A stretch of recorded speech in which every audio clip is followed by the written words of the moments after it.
Stop blaming your crew. Happy 4th of July, my friends.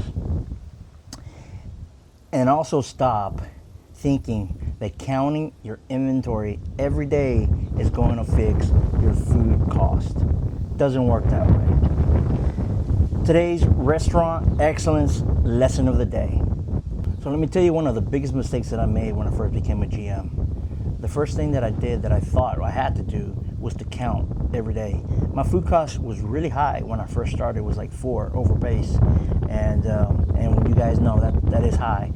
So I thought I had to count. That's what I saw my other GM, that the one that trained me, did that all the time. Made him count everything. And although that is something that we need to do when it comes to inventory, but that only tells you what you're missing. That doesn't help you fix the problem. I wasted a lot of time counting every day and worrying about making sure that the numbers were right, when at the end of the day, that's not what would get me the result that I needed. So the lesson of the day, my friends, 3 things. Number 1, I really focused on making sure everything was organized. My stockroom, my freezer, my walk-in, the front line, the drive-through, and the kitchen area. Everything needed to be organized. 1, it made it easier to count. Made sure that nothing was getting dropped and wasted. So I made sure that everything was organized, and it was better to keep track to also see if there was any theft involved. So I had to make sure. Number 2 is that I focused on my ordering. I never really looked at it. I just made sure that we had enough food, for my business, right? But I never noticed that at times we ordered too much, So it was either getting lost by either way of people taking it, because I had plenty of it.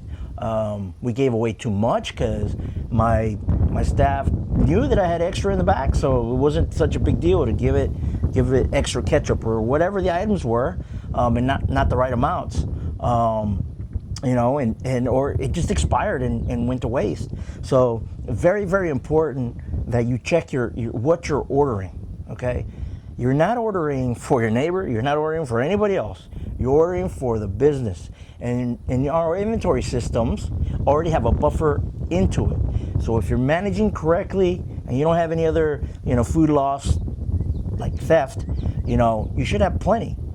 So it's super important that you double check your orders.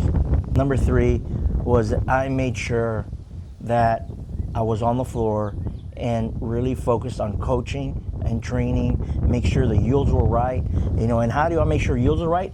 Procedures. The number 1 thing that controls your food cost is procedures. How we prep it, how we transfer it, how we cook it, how we hold it, how we assemble it, how we sell it. All of that matters, my friends.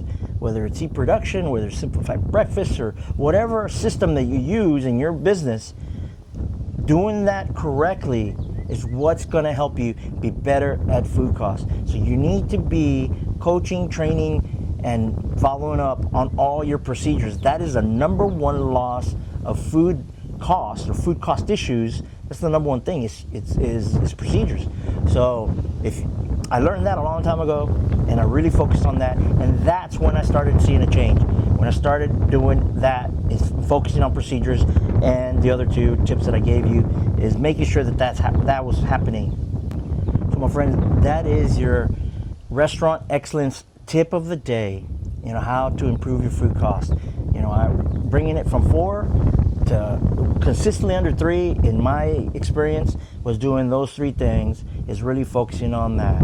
So build those great systems and be an expert at coaching, and you can get it done. So, all right, my friends, remember, you're only as good as your last visit, and I'll see you on the next one.